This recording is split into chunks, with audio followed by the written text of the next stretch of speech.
Bismillahirrahmanirrahim. Alhamdulillahirabbil alamin wassalatu wassalam ala asyrafil anbiya'i wal mursalin wa ala alihi wa sahbihi ajma'in. Subhanaka la ilma lana illa ma 'allamtana innaka antal alimul hakim. Rabbi shrah li sadri wa yassir li amri wahlul 'uqdatam min lisani yafqahu qawli. Amma ba'd. Alhamdulillah ala ni'matil Islam, alhamdulillah ala ni'matil iman wa kafa biha min ni'mah. Allahumma barik lana fi Rajab wa Sya'ban wa ballighna Ramadan wa ballighna Ramadan wa ballighna Ramadan wa a'inna 'ala siyam wal qiyam wa qiraatil Qur'an wa qanni'na bil yasiri minal manam. Alhamdulillah, segala puji bagi Allah Subhanahu wa taala yang mengumpulkan kita, mendudukkan kita, memberi kita kesempatan untuk bersalawat kepada Nabi Muhammad sallallahu alaihi wasallam, mengulang-ulang pujian kepadanya, mengulang-ulang sifat tentang Nabi, mengulang-ulang tentang riwayat kehidupannya Nabi, mengulang-ulang segala sesuatu yang kita harapkan untuk menjadi sebab kita lebih dekat kepada Rasulullah sallallahu alaihi wasallam, menjadi sebab kita diinceng sama Nabi, menjadi sebab kita dipandang sama Nabi, menjadi sebab kita ditoleh sama Nabi, menjadi sebab kita menjadi bagian dari umatnya Nabi yang paling diperhatikan, menjadi bagian dari manusia-manusia yang dianggap sama Rasulullah sallallahu alaihi wasallam min ahlil khassah, dari golongan orang-orang yang khusus, dari golongan orang-orang yang dekat, bahkan yang terdekat, karena dikatakan di dalam salah satu hadis, aqrabukum minni majlisan yaumal qiyamah aktsarukum alayya salatan. Sesungguhnya tempat kalian di hari kiamat nanti, bagaimana kalian bisa mendekati aku dan semakin dekat kepadaku, berada di jangkauanku, dipandang dan dilihat sama Rasulullah sallallahu alaihi wasallam, itu tergantung sebanyak apa bacaan salawat kita, tergantung sebanyak apa kita ingin mendekati Nabi, tergantung sebanyak apa kita menjadi bagian dari manusia-manusia yang mengemban dari tugas-tugasnya Rasulullah sallallahu alaihi wasallam. Nabi Muhammad sholat, kita ikut sholat. Nabi Muhammad puasa, kita ikut puasa. Nabi Muhammad bersabar, kita ikut bersabar. Nabi Muhammad memiliki berbagai macam akhlak yang baik, kita pun berusaha untuk menirukan akhlak-akhlak tersebut sedikit demi sedikit. Walaupun kalau dirasa selalu masih sangat jauh sekali dari Rasul, tapi kita tahu pasti, kita tahu dengan duduknya kita di tempat ini dan di berbagai macam tempat-tempat kebaikan yang lainnya, kita tahu pasti kita sedang melangkah menuju Nabi. Kita tahu pasti kita sedang mendekati sosok paling mulia di atas muka bumi ini, ciptaannya Allah Ta'ala yang paling sempurna, yaitu Nabi Muhammad Sallallahu Alaihi Wasallam. Kalau di pertemuan yang lalu kita bahas tentang Maulid Burda, ya, masih ada di dalam Qasidatul Burda, ila an qala al-muallif rahimahullahu ta'ala wa nafa'ana bi ulumi fid dharain amin.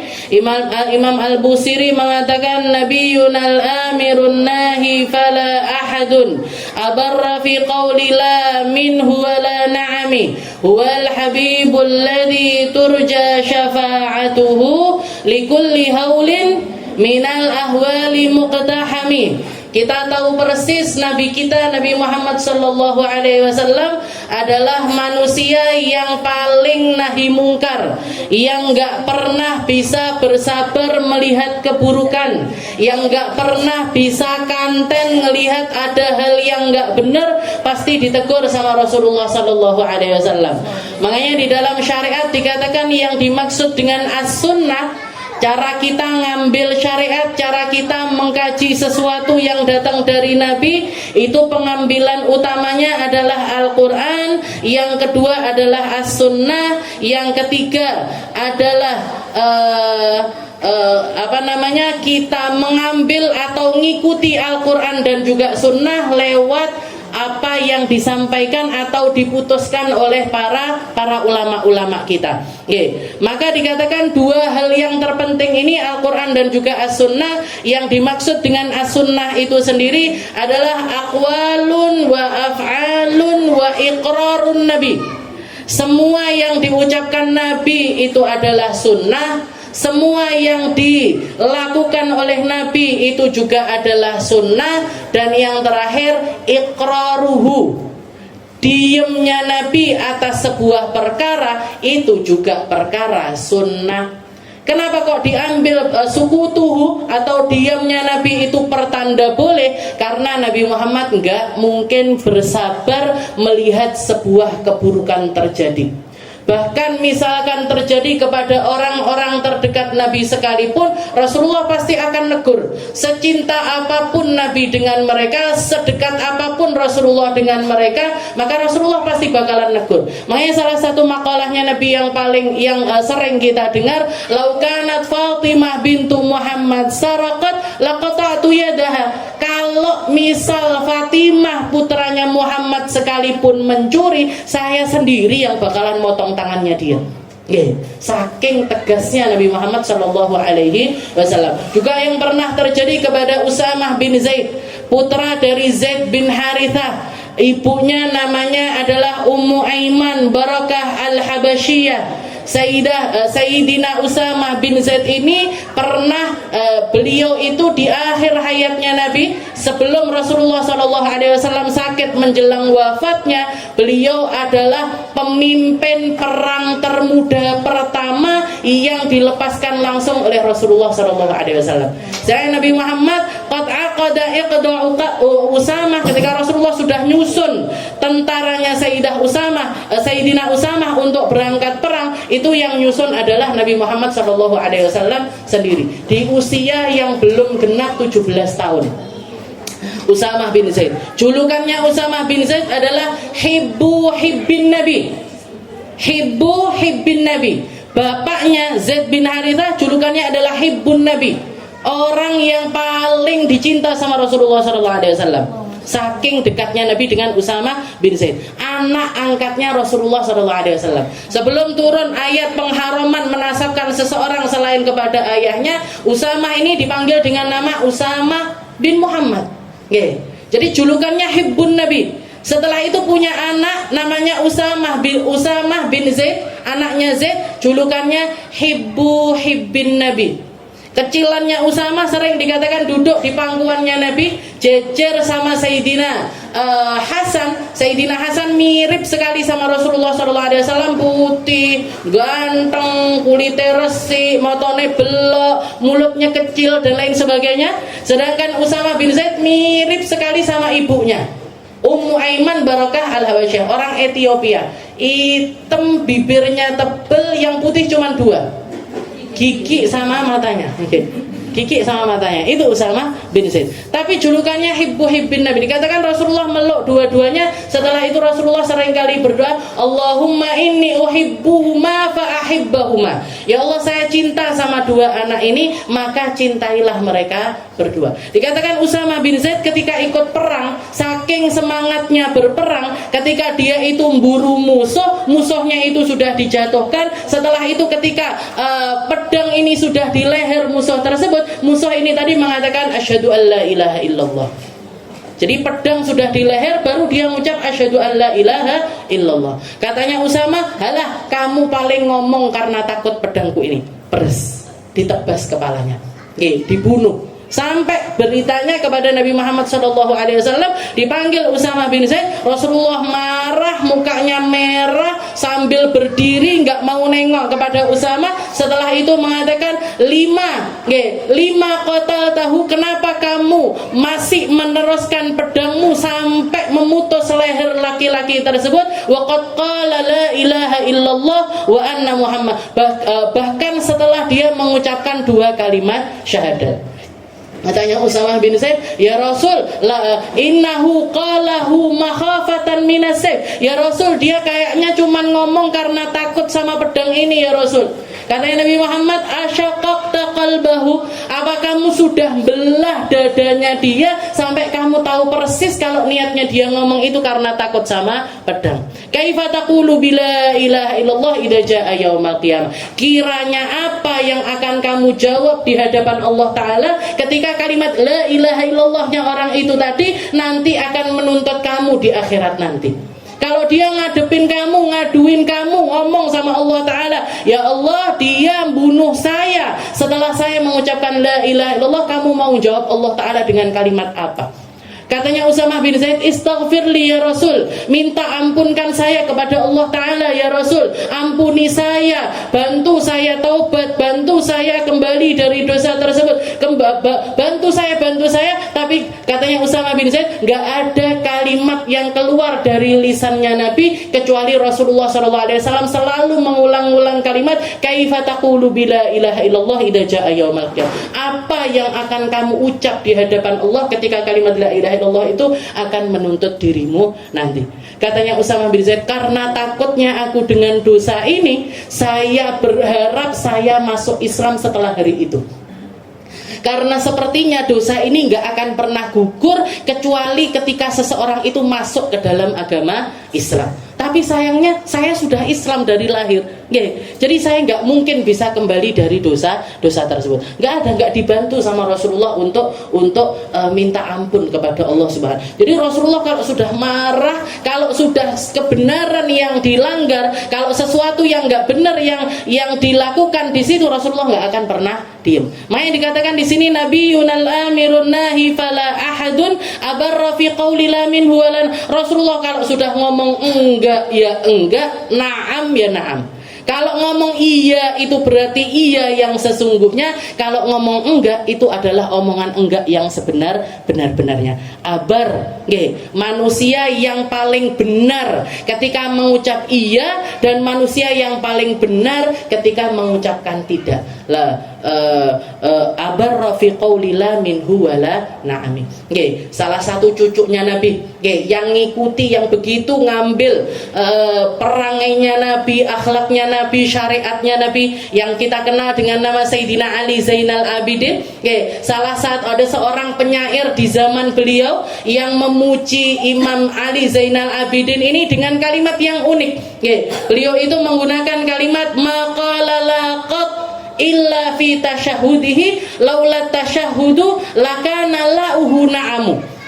Ali Zainal Abidin ini adalah seorang laki-laki yang seumur hidupnya nggak pernah ngomong la. Maksudnya nggak pernah nolak, nggak pernah nolak orang bertamu, nggak pernah nolak orang ngerepoti, nggak pernah nolak orang laula. Jadi kalaupun misalkan dia mengucapkan la-nya itu cuma ada di dalam tasyahudnya dia. Di dalam ucapan asyhadu alla ilaha, aku bersaksi tidaknya Imam Ali Zainal Abidin ini cuma di dalam tasyahud. Kalau misalkan nggak ada la di dalam tasyahud, lakana la'uhu na'am, niscaya la-nya dia pun juga akan menjadi na'am. Saking apa? Saking indahnya budi pekertinya Sayyidina Ali Zainal Abidin. Orang yang begitu tawadhu, orang yang begitu indah dilihat, indah dilihat, orang banyak ini ngelihatnya seneng. Secara fisik mirip seperti Rasulullah Sallallahu Alaihi Wasallam. Makanya dikatakan kalimat ini Farazdak, nama penyairnya adalah Farazdak. Farazdak itu memuji Imam Ali Zainal Abidin itu ketika di hadapan Ka'bah. Ketika musim haji, di saat Ka'bah itu ramai sekali dengan orang yang tawaf di situ. Banyak sekali orang yang melakukan ibadah di tempat tersebut, termasuk raja zaman tersebut. Jadi raja zaman itu namanya adalah Hisham bin Abdul Malik. Hisham bin Abdul Malik ini karena melihat area mataf, area tawaf itu sangat penuh sama orang, beliau Hisham bin Abdul Malik ini pengen masuk, pengen nerobos barisannya orang-orang untuk nyium Hajar Aswad ini kesulitan.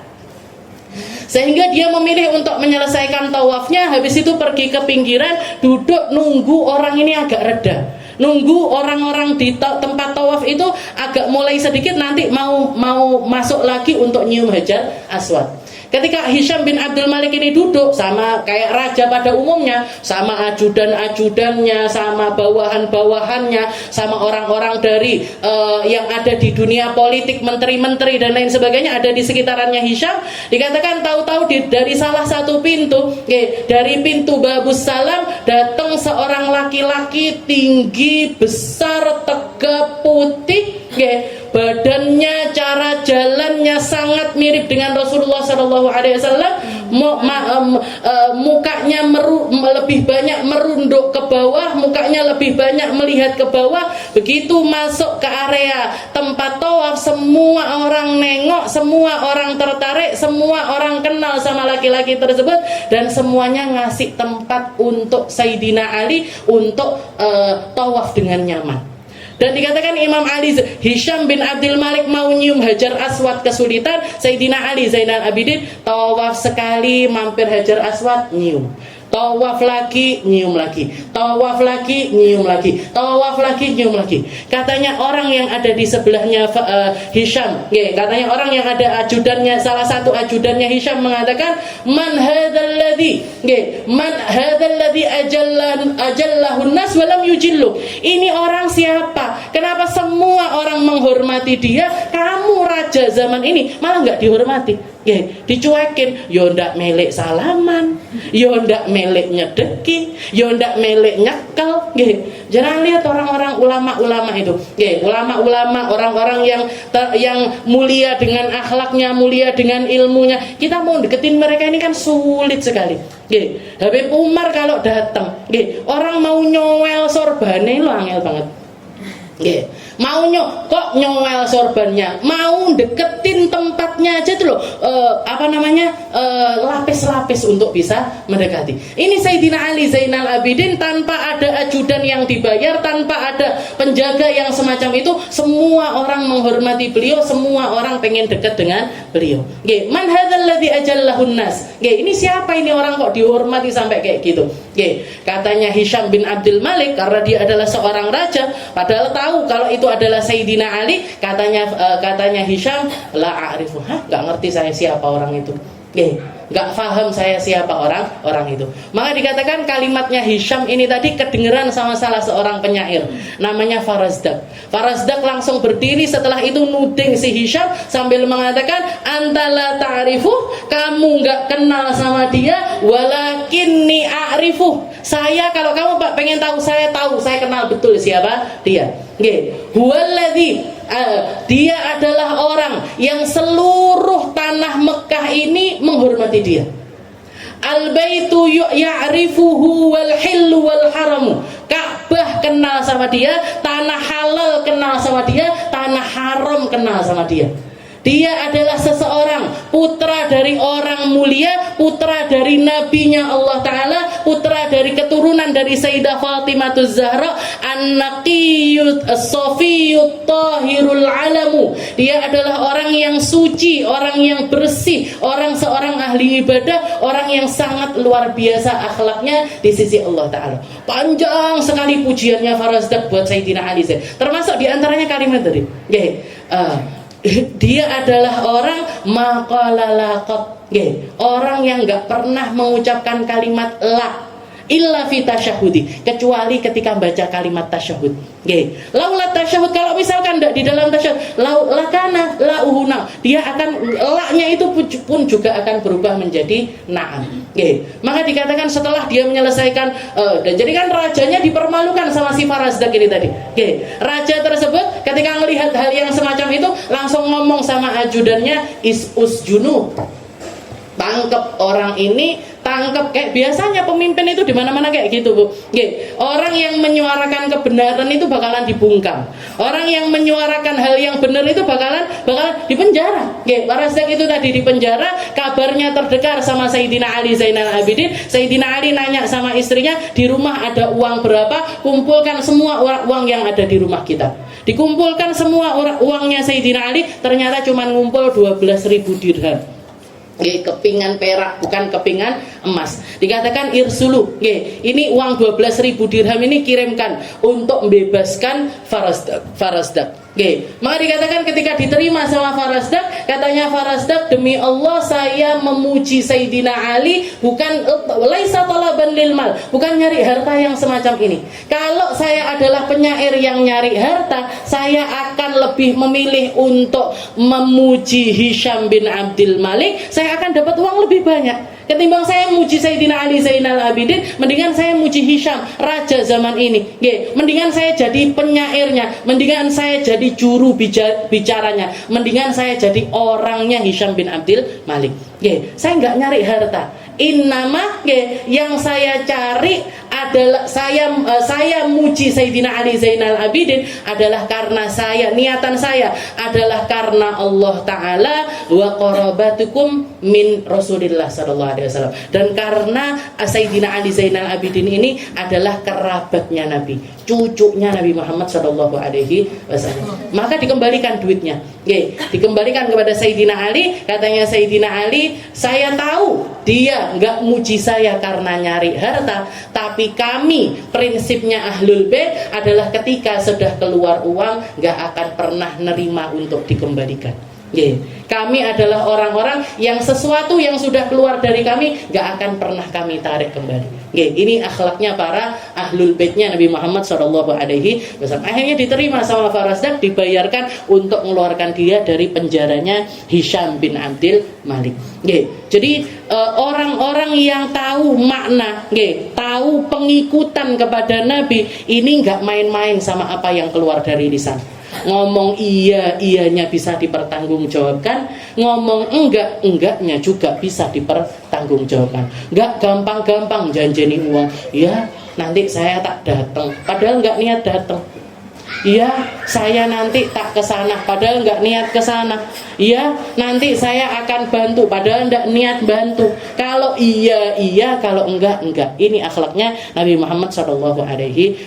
Setelah itu dikatakan lanjutannya, huwal habibul ladzi turja syafa'atuhu likulli haulin minal ahwali muqtahami. Dikatakan huwal habib. Siapa? Nabiyunal amirun nahi fala ahadun. Nabi kita itu adalah huwal habib. Dia juga julukannya adalah seorang Al-Habib. Al-Habib ini apa? Seorang kekasihnya Allah Subhanahu wa Ta'ala. Kalau Nabiullah Ibrahim julukannya adalah Khalilullah, kalau Nabi Musa julukannya adalah Kalimullah, kalau Nabi Isa julukannya adalah Ruhullah wa Kalimatuh. Kalau Nabi Ibrahim julukannya Khalilullah, kekasihnya Allah. Bahasa Indonesia ini kosakatanya lebih sedikit dibandingkan bahasa Arab. Khalilullah artinya adalah kekasih Allah. Habibullah artinya juga kekasih Allah. Tapi ada perbedaan nyata antara Khalil dengan Habib. Khalil itu adalah kalimat kekasih yang kedudukannya masih di bawahnya Al-Habib. Jadi kalaupun Nabiullah Ibrahim itu adalah kekasihnya Allah, tapi kasihnya Allah Ta'ala kepada Nabi Muhammad jauh melebihi kasihnya beliau kepada Nabiullah Ibrahim. Kalau Nabi Musa julukannya Kalimullah, Nabi yang pernah diajak ngobrol langsung sama Allah Subhanahu wa Ta'ala. Kalau misalkan Allah Ta'ala pengen ngomong atau memberikan sesuatu kepada Nabi Allah Musa, beberapa kali ditemukan Allah Ta'ala enggak pakai wasilah malaikat Jibril. Di atas bukit Tursina, Nabi Musa naik ke atas bukit tersebut, ngelihat ada cahaya yang terang di situ. Masuk ke tempat tersebut, di area tersebut, dari dalam api ini tadi keluar suara. Keluar suara yang mengatakan, ya Musa, fa anta bi ardil muqaddasi tuwa ikhla'na alaik. Wahai Musa, lepaskan sandalmu karena sekarang kamu ada di bukit Tursina al-Muqaddas yang disucikan sama Allah Ta'ala. Di situ beliau dapat perintah untuk dakwah kepada Fir'aun. Ditanya sama Allah Ta'ala, termasuk perantara yang ditanyakan sama Allah Ta'ala, ya Musa, wa matil kabiyaminika ya Musa, apa yang di tangan kananmu itu wahai Musa? Katanya Nabi Musa, hadhihi asai, ini adalah tongkat saya, atawakka'u bihi, tak pakai untuk nopang badan saya, wa husyu bihi ala ghanami, saya pakai untuk giring ternak saya, wa waliya fiha ma'aribun ukhra, saya punya manfaat yang banyak di tongkat ini ya Allah. Maka setelah itu Allah Ta'ala mengatakan, alqi asaq, lemparkan tongkatmu wahai Musa. Dilemparkan tongkatnya sama Nabi Musa, berubah jadi hayyatun tas'a, berubah menjadi seekor ular yang mendesis-desis. Dikatakan dikasih mukjizat di situ sama. Di situ Nabi Musa dapat julukan Kalimullah. Kalau Nabi Isa julukannya beliau adalah Ruhullah wa Kalimatuh. Ruhnya Allah dan juga kalimatnya Allah Ta'ala. Kenapa kok dinamakan ruhnya Allah Ta'ala? Karena seringkali mukjizatnya Nabi Allah Isa ini berasal langsung dari ruh yang Allah Ta'ala izin yang Allah Ta'ala berikan secara khusus kepada Nabi Allah Isa. Nabi Isa bisa bangkitkan orang yang sudah mati. Ini kan gak semua orang bisa, gak semua nabi bisa, gak semua orang mulia bisa melakukan ini. Menghidupkan sesuatu yang sudah mati itu kekuasaan yang khusus bagi Allah Ta'ala. Tapi Allah Ta'ala memberikan kelebihan tersebut kepada manusia pilihannya, termasuk diantaranya adalah Nabi Allah Isa, Ruhullah wa Kalimatuh. Nabi Muhammad SAW julukannya adalah Al-Habib. Wal Habib, maka dikatakan dialah kekasih Allah. Alladzi turja syafa'atuh, yang diharapkan syafaatnya, likulli haulin minal ahwali muqtahami, dari tiap perkara yang menakutkan yang datang dengan cara yang sangat menakutkan. Maka ini kalimat doa ini atau khusus untuk lafadz ini biasanya kita baca diulang-ulang sampai 7 kali. Wal habibul ladzi turja syafa'atuhu likulli haulin min, sampai 7 kali. Kenapa? Karena bahkan inti dari pembacaan burdahnya kita itu sendiri ada di dalam 2 kalimat ini tadi. Wal Habib, yang kita cari adalah Al Habib, yang kita dekatin adalah Al Habib, yang kita puji adalah Al Habib, yang mau kita cari muka darinya adalah Al Habib, yang kita ingin dapat tolehannya adalah Al Habib, yang bagaimana sih? Alladzi turja syafa'atu, yang semua dari kita nyari syafaatnya, semua dari kita mengharapkan syafaat darinya, semua dari kita pengen diselamatin sama Nabi. Enek sing nggak ingin selamat, ada yang nggak pengen diselamatin. Alladzi turja syafa'atuh. Jadi salah satu i'tiqadnya Ahlus Sunnah wal Jamaah, salah satu akidah yang dimiliki sama Ahlus Sunnah wal Jamaah adalah bahwasanya Nabi Muhammad SAW adalah pemilik syafaat.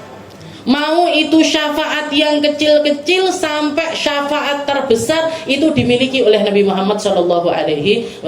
Syafaat kecil ini apa? Rasulullah itu rahmatan lil alamin, rahmat bagi seluruh alam, penyelamat bagi seluruh alam, pensyafaat bagi seluruh alam. Nabi Muhammad bahkan kok jangankan manusia. Kok jangankan manusia, kok jangankan umatnya, hewan-hewan, bahkan pelepah kurma sekalipun ketika nangis ditinggalkan sama Rasulullah SAW, nggak dicuekin sama Nabi. Ceritanya yang terkenal, Nakhlah, jadi ada pelepah kurma di tengah-tengah Masjid Nabawi. Ketika Rasulullah bangun Masjid Nabawi, di bagian depan itu Rasulullah nanam pelepah kurma. Jadi ada pohon kurma yang ditanam di depan situ. Fungsinya buat apa? Kalau Rasulullah itu khutbah, kalau Rasulullah khutbah Jumat, nanti Rasulullah itu nyandar di pohon tersebut, sambil, karena di dalam khutbah ini biasanya Rasulullah nanti mindahkan tongkat kanan ke tongkat kiri, dari tongkat di tangan sebelah kiri dipindahkan. Jadi beliau butuh bersandar. Dikatakan setelah beberapa saat ada salah satu jamaah, ada salah satu orang Madinah yang mengatakan kepada Nabi, "Ya Rasul, saya punya anak tukang bikin kayu. Kalau jenengan mau tak bikinkan mimbar." Saya bikinkan mimbar yang agak tinggi, tempat yang agak tinggi, biar semua orang, karena jamaahnya tambah banyak, karena orang yang melihat ini tambah banyak, jenengan butuh tempat yang lebih tinggi. Maka Rasulullah setuju dibikinkan mimbar. Ketika mimbar itu jadi diletakkan di depan, Rasulullah yang biasanya khutbah nyander ke pelepah ini tadi naiknya ke atas mimbar. Dikatakan ketika Rasulullah di atas mimbar di hari Jumat ketika khutbah, tahu-tahu semua yang hadir di tempat tersebut, bahkan suaranya sampai kedengeran keluar masjid, ini pelepah kurma nangis. Nangis itu Hanna kahaninus sibyan, nangis kayak nangisnya anak kecil yang nggak bisa dineng-neng. Jangan kalau punya anak kecil tantrum, nangis gulung kuming, nah itu nggak iso dineng-neng. Yang bisa nenangin siapa? Yang bisa nenangin mek ibu etok. Maka dikatakan ini pelepah nangis, suaranya kedengeran ke seluruh Madinah. Dan semua yang mendengarkannya merasakan rasa sedih yang dirasakan sama si pelepah kurma ini tadi. Maka dikatakan Rasulullah turun dari mimbarnya, dipeluk itu pelepah kurma itu tadi dipeluk. Setelah itu Rasulullah membisikkan sesuatu ke pelepah kurma tersebut, dan Nabi Muhammad SAW mengatakan kepada para sahabat, ini pelepah gak mau ditinggal saya, gak mau jauh-jauh dari saya, gak rela saya pindah ke mimbar meninggalkan dia. Maka tadi saya tawarin kepada pelepah kurma ini, kamu pilih saya, nemenin saya khutbah sampai saya meninggal dunia, atau kamu memilih untuk menjadi pohon di dalam surganya Allah. Kamu pilih mana? Sama saya di dunia apa sama saya di surga? Kamu pilih mana? Hidup sama saya di dunia sampai akhir hayat saya, atau selama-lamanya membersamai saya di dalam surganya Allah Ta'ala? Maka dikatakan pelepah kurma itu menjawab sambil mengatakan, ya Rasul, saya pilih jadi pohon di dalam surga saja. Maka Rasulullah nyuruh beberapa orang sahabat suruh nyabut. Jadi pohon ini tadi katanya Nabi, kalau misalkan dia nggak dicabut, selama-lamanya dia bakalan nangis. Semua orang sampai akhir zaman bakalan dengar tangisan dari si pelepah kurma ini tadi. Dicabut, setelah itu digali tanah di bawahnya, dimakamkan di tempat tersebut. Jadi yo nggak disolati, tapi yo nggak dimandikan, yo nggak dikandungi, tapi langsung dikuburkan di bawah, di bawah mimbarnya Nabi Muhammad SAW. Jadi yang pergi ke Raudhah, yang ziarah ke makamnya Nabi, itu di bagian bawah mimbarnya Nabi itu ada pelepah kurma yang pernah nangis yang ditanam sama Rasulullah di bawah. Jadi syafaatnya Nabi ini bukan cuma buat manusia. Syafaatnya Nabi ini bukan hanya untuk umatnya. Sesuatu yang kecil-kecil semacam kerikil. Ada banyak kisahnya Nabi. Ada seekor dob, ada seekor biawak yang juga ngadu, minta bersyahadat di hadapan Nabi Muhammad SAW. Ada ghazalah, alladzi kallamatul ghazalah. Salah satu mukjizatnya Nabi pernah ngobrol sama seekor ghazalah, rusa. Rusa ngadu karena dia ditangkap, panjang nanti ceritanya. Jadi pernah sama rusa, pernah sama jamal, pernah sama onta, pernah sama banyak sekali hewan yang mendatangi Nabi Muhammad SAW minta syafaatnya Nabi Muhammad. Makanya dikatakan huwal habibul ladzi turja syafaatu. Dia adalah kekasih yang kita semuanya nyari syafaatnya. Dan orang ketika mendekati Nabi, nyari tahu tentang Nabi, saat itu juga sebenarnya dia sudah disyafaati sama Nabi. Karena ketika orang hidup bersama-sama dengan Nabi, berarti hidupnya wes selamat. Ketika dia membersamai Nabi di dalam, kalau Nabi Muhammad dimasukkan ke rumahnya selamat. Kalau Nabi Muhammad dimasukkan ke pendidikan anaknya selamat. Kalau Nabi Muhammad dimasukkan ke pikirannya pikirannya selamat. Nabi Muhammad dimasukkan ke hatinya selamat. Nabi Muhammad dimasukkan ke dalam khidmah dirinya selamat. Apapun apapun kegiatan kita, apapun hal yang dilakukan oleh manusia, ketika mereka itu membersamai Nabi Muhammad SAW, saat itu juga dia sudah mendapatkan syafaatnya Nabi. Okay. Tapi syafaat yang paling kita harapkan bukan cuman di sini, bukan cuman sekarang ini, tapi dikatakan likulli haulin minal ahwali muqtahami. Yang paling kita perlukan syafaatnya adalah nanti di hari kiamat, di hari yang sangat menakutkan. Gak ada satupun makhluk kecuali ketakutan di saat tersebut. Gak ada satupun manusia kecuali, gak ada satupun makhluknya Allah Ta'ala kecuali memiliki ketakutan di hari tersebut, dan memiliki hal-hal yang membuat dirinya ini ketakutan di hadapan Allah Subhanahu wa Ta'ala. Bukan cuman manusia saja, bukan cuman manusia saja, bahkan manusia-manusia terkhusus sekalipun juga ketakutan di hari tersebut. Nabi Muhammad SAW, Nabi Allah Adam, Nabi Allah Nuh, Nabi Allah Ibrahim, Nabi Allah Musa, Nabi Allah Isa, ulul azmi, nabi yang mendapatkan predikat 5 besar sekalipun ketakutan di hari tersebut. Jadi kalau misalkan kita merasa aman di dunia, kita merasa nggak kenapa-kenapa di dunia, kita merasa aku engkau gandolan ustadku, aku engkau gandolan yaiku, aku engkau gandolan abibku, aku engkau gandolan bapak ibuku, aku engkau gandolan orang-orang yang ingin aku gandoli. Nabi Adam, para nabi, para rasul, semuanya ketakutan. Terus kira-kira kiainya kita nggak ketakutan? Terus kira-kira ustadz-ustadzahnya kita nggak ketakutan? Terus kira-kira orang-orang yang akan kita gandoli ini bakalan nyariin kita, bakalan nyelamatin kita, apa mereka masing-masing juga akan ketakutan?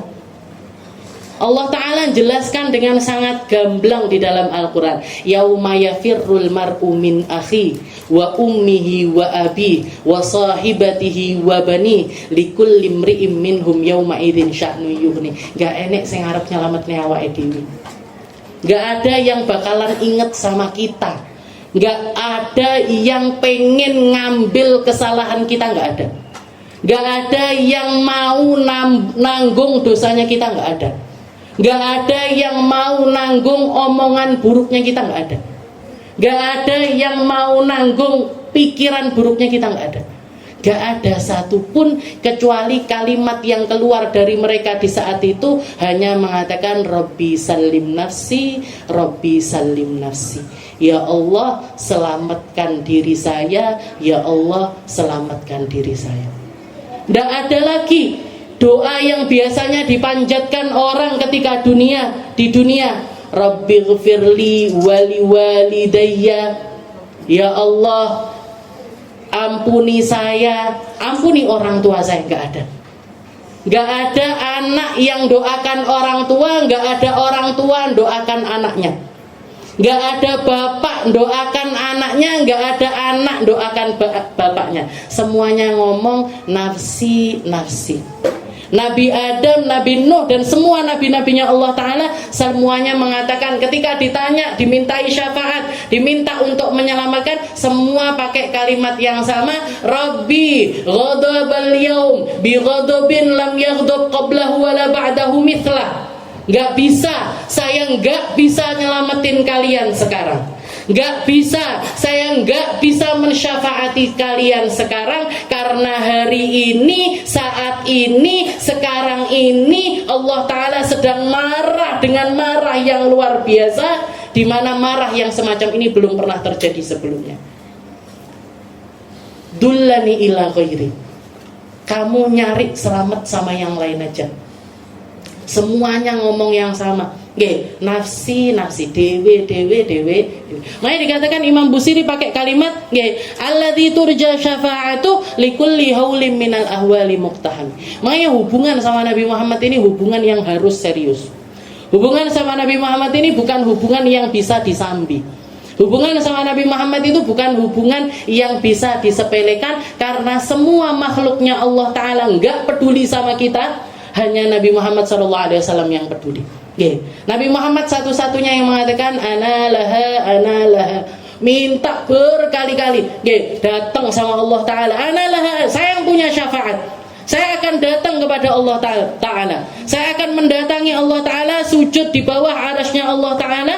Ketika Allah Ta'ala mengilhamkan banyak kalimat-kalimat pujian kepada Nabi Muhammad SAW, Nabi Muhammad memuji Allah Ta'ala dengan pujian yang sangat panjang, sangat indah, belum pernah keluar dari lisannya Nabi saat sebelum-sebelumnya. Setelah itu sampai Allah Ta'ala mengatakan kepada Nabi Muhammad, ya Muhammad, irfa' ra'sak, sal tu'ta, ishfa'tu syafa'at. Wahai Muhammad, angkat kepalamu, minta apa yang kamu minta, siapa yang kamu pengen selamatkan, aku akan memberikan keselamatan tersebut kepada mereka.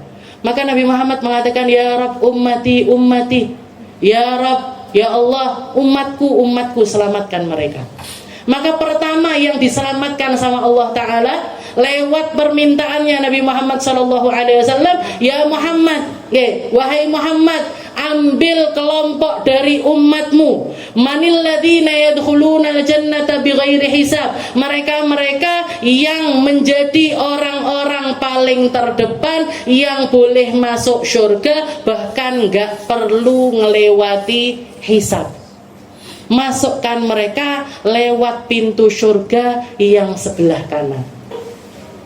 Maka golongan yang pertama ini tadi yang dimasukkan duluan ke dalam surga. Kalau di dalam Maulid Tiba biasanya kalimatnya thulutsu yadkhulunal jannata bighairi hisab. Kita minta sama Allah Ta'ala, Rabbi ja'alna minhum. Jadi ketika baca kalimat tersebut, di dalam Maulid Tiba itu ada kalimat thulutsu yadkhulunal jannata bighairi hisab. Nah, umatnya Nabi itu terbagi menjadi 3 kelompok manusia. Sepertiganya masuk surga tanpa hisab. Allahumma ja'alna minhum. Ya Allah, saya minta jadi golongan yang kayak gini. Tapi kalau minta jadi golongan yang semacam ini, yo kudu mantes-mantesne awak, yo kudu mantes-mantesne ibadah. Ya harus memantaskan diri untuk masuk di dalam golongan yadkhulunal jannata bighairi hisab. Ada sekelompok orang yang sudah menikmati surganya Allah Ta'ala, ketika ditanya, mizan belum dibentangkan, timbangan amal belum dibentangkan, sirat belum dibentangkan, buku amalan belum dibagikan, kok kalian sudah menikmati kenikmatan di dalam surga? Maka orang-orang tersebut mengatakan, abadnallaha sirran fa'adkhalanallahul jannata sirran. Kami adalah orang-orang yang mengibadahi Allah Ta'ala sembunyi-sembunyi, gak ada orang tahu, maka Allah Ta'ala pun memasukkan kami ke dalam surga sembunyi-sembunyi, gak ada orang tahu. Thulutsu yadkhuluna jannata bighairi hisab. Golongan kedua, wa thulutsu yadkhuluna al-jannah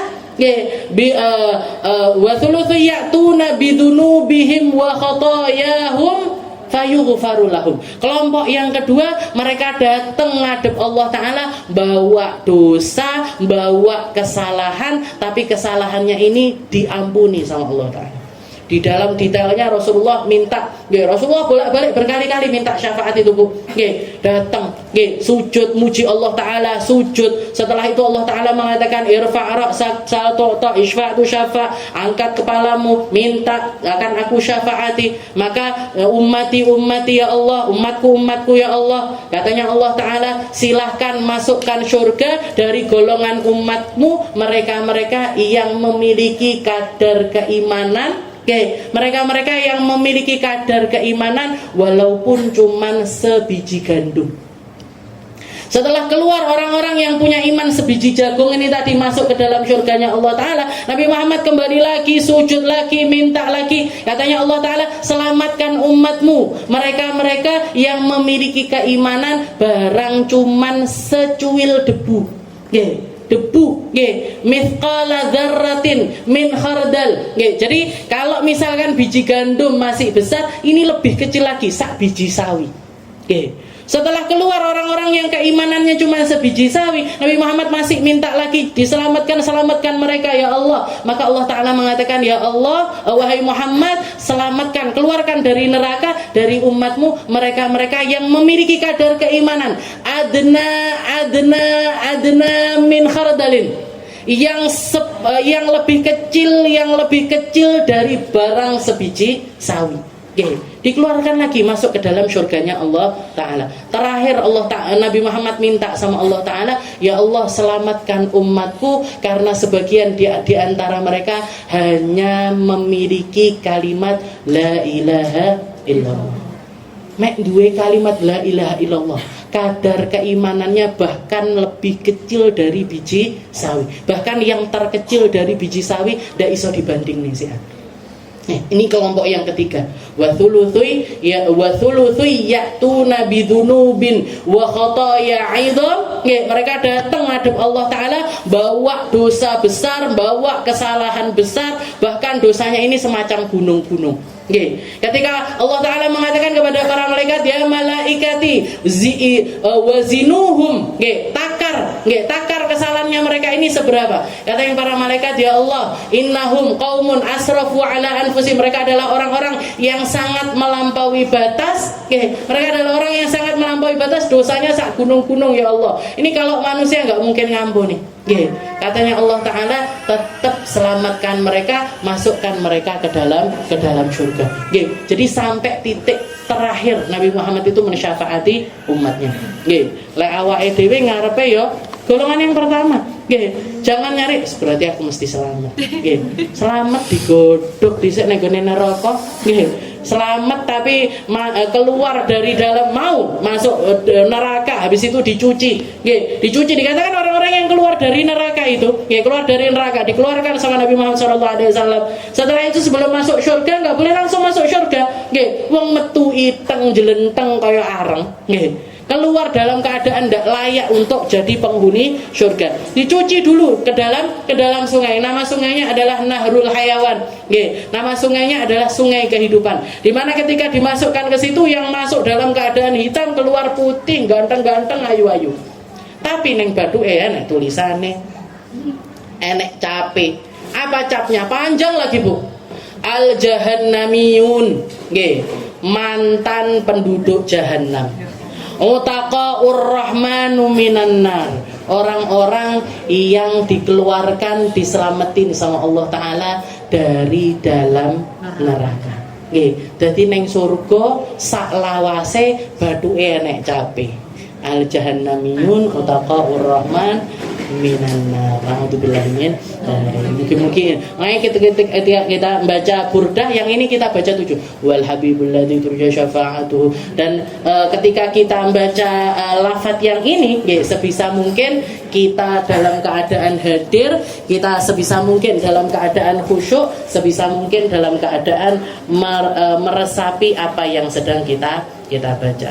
Da'a ilallahi mustamsikuna bihabdin ghairi munfasimi, aqan nabiyina fi khalqi wa fi khuluqi wa lam yudanu fi ilmi wala karami, wallahu a'lam bissawab. Insyaallah kita lanjutkan di pertemuan selanjutnya.